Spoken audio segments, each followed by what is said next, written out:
Indian cinema హిస్టరీలోనే one of the best cult classic horror fantasy movie ఏది అంటే మనకి గుర్తొచ్చే మొదటి పేరు తుంబాట్. రీసెంట్ గా ఈ సినిమా రిలీజ్ అయి బాక్స్ ఆఫీస్ దగ్గర ఎలాంటి సెన్సేషన్ క్రియేట్ చేసిందో మనందరం చూసాం. ఫస్ట్ టైం రిలీజ్ అయినప్పటికంటే రిలీజ్ లోనే ఈ సినిమా డబుల్ కలెక్షన్స్ రాబట్టి రికార్డు సృష్టించింది. ఈ సక్సెస్ ఊపుతోనే మేకర్స్ తుంబా 2 ని అఫీషియల్ గా అనౌన్స్ చేశారు. అయితే ఇప్పుడు సోషల్ మీడియాలో ఒక క్రేజీ బజ్ నడుస్తోంది. అదేంటంటే ఈ డార్క్ ఫ్యాంటసీ ప్రపంచంలోకి Bollywood lady superstar Alia Bhatt enter కాబోతుందా?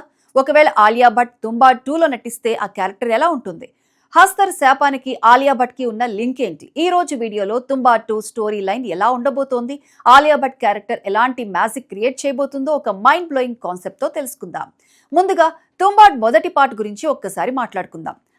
అమరత్వం మరియు అపరిమితమైన బంగారం కోసం ఆశపడే వినాయకరావు అనే ఒక వ్యక్తి చుట్టూ ఈ కథ తిరుగుతుంటుంది.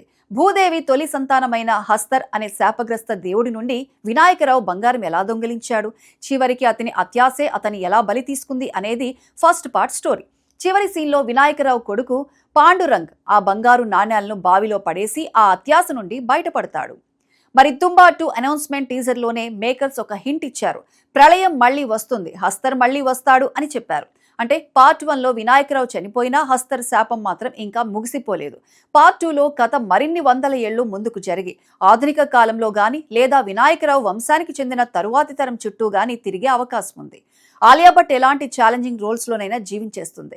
రాజీ, గంగూబాయ్ కతియావాడి, బ్రహ్మాస్త్ర లాంటి సినిమాల్లో ఆమె చూపించిన ఎమోషన్స్, ఇంటెన్సిటీ మనందరికీ తెలుసు. తుంబాడ్ లాంటి డార్క్, గ్రిట్టి మరియు భయానక వాతావరణం ఉన్న సినిమాలో ఆలియా భట్ లాంటి స్టార్ యాక్ట్ చేస్తే అది కేవలం ఒక హారర్ సినిమాగా మిగిలిపోదు.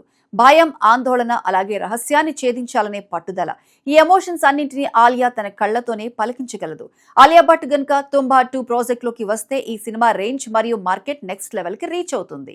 తుంబా 2 కోసం ఇప్పటికే ప్రేక్షకులు కళ్ళు కాయలు కాచేలా ఎదురు చూస్తున్నారు. మరి ఈ సినిమాలో నిజంగానే ఆలియా భట్ లాంటి టాప్ హీరోయిన్ నటిస్తే బాగుంటుందని మీరు అనుకుంటున్నారా?